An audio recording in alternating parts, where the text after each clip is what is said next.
This is Respectfully Outrageous Fantasy Football, and today I will be going over my top 10 running back rankings. Hope you enjoy. Welcome to Respectfully Outrageous Fantasy Football. So this is I'm gonna start doing fantasy football segments, top 10 each for each position and stuff like that. Because I really enjoy, a little background about me, I really enjoy fantasy football.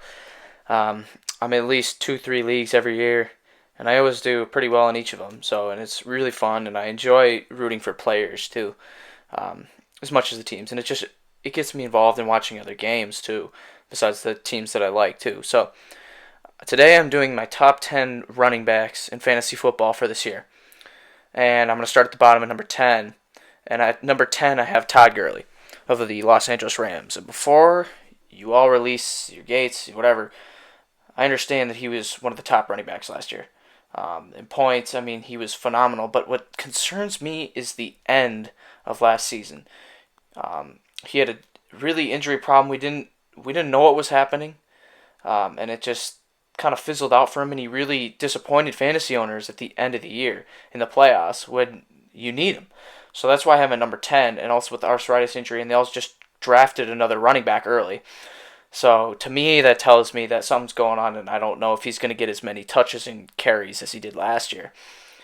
At number 9, I have David Johnson of the Arizona Cardinals. I look at this as, he had a rough year last year with the kind of quarterback question marks with Rosen and Bradford. Now he's got Kyler Murray. I think this year he's going to make a step back to his old self, and he catches the ball out of the backfield. He runs the ball a lot, and I think he's going to regain some of his stature as one of the best running backs in the league, so I have him at 9. Then at 8, I have Le'Veon Bell of the New York Jets. The reason I don't have him higher is he's been out for a year. He's also on the New York Jets, so, he was on the Steelers, which was a much better offense, better quarterback, so that gives him some question marks there, but he's also one of the best running backs in the league when he was playing, so you got to give him that respect. So that's why I have him at 8. And at 7, I have Joe Mixon of the Cincinnati Bengals. What else are they going to do? Andy Dalton's not a good quarterback. I'm sorry. He just isn't a good quarterback, and yet Mixon continued to produce numbers last year. And the reason I have him over Bell and Gurley and such is he has less question marks. He's getting more in the groove. He's got another year under his belt. And we'll see really how he produces in this weak Bengals offense. But maybe he'll turn it around. Now with A.J. Green coming back fully healthy, that'll take some threat off Mixon in the box. And John Ross hopefully will show some glimpses of playing better. And Tyler Boyd as well. That'll be huge for the Bengals.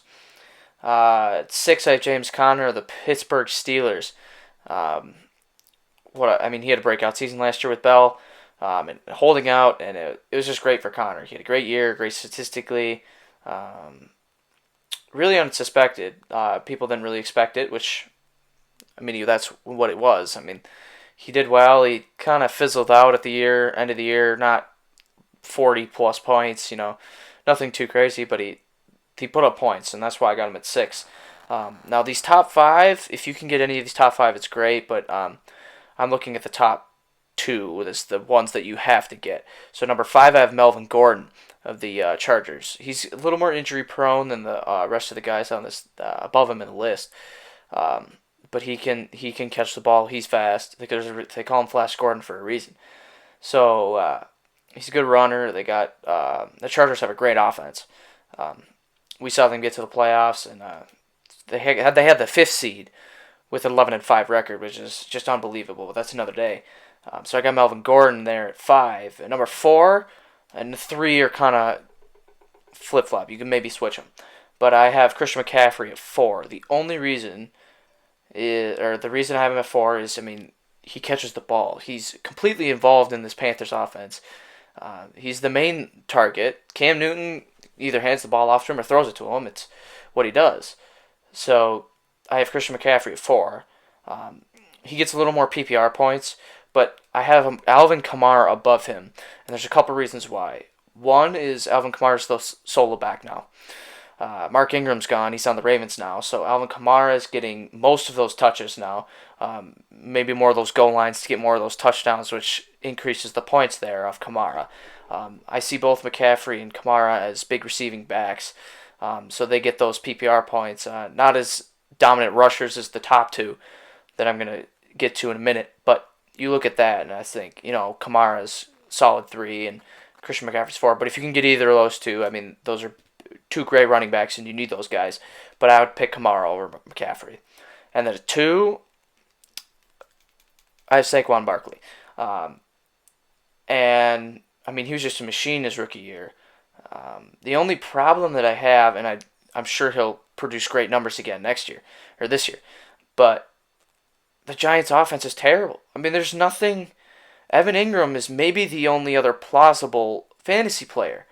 So you look at that, and, well, teams are going to stack the box. And I understand Saquon will, tear through defenses and whatnot, but I don't like the situation there. I mean, it's a lot of touches, and maybe I don't know. It's tough, but number 1, I got Ezekiel Elliott. I have him number 1 over Saquon because of the fact that the Dallas Cowboys offense is better looking than the Giants this year. Maybe that's a bad thing, I don't know, but Zeke Elliott's when Zeke had Amari last year, his numbers skyrocketed, which was great for fantasy owners because he returned to top form. So I look at that and I think, well, now Coop's going to be there a full year, or he'll have this offseason to get that wrap with Dak. So that gives teams the ability to go out and cover Coop instead of putting 7-8 in the box. So that's why I got Zeke at number 1. But I'm looking at this here, and it's kind of my draft strategy. I think you got to grab a workhorse running back early. If you can get one of these, I think the top 5, if they're available when it comes to your pick, you pick these guys because they're great. They produce solid points every week, and that's what you want from a running back. Receivers are the ones that get the flashy, big games, and maybe a running back too or a flex, but you need a solid running back to get you points to stay in games. So those top 5 are going to get you that. Even James Conner, Joe Mixon, they'll get you those points too. Le'Veon Bell maybe, but I mean Todd Gurley, I don't know. David Johnson, I don't know. So, but you look at those top 5, and I think those are guaranteed top 5 running backs, and those will get you your big points. So this was the top 10 running back rankings by me. So we'll see how that goes, and hopefully this works.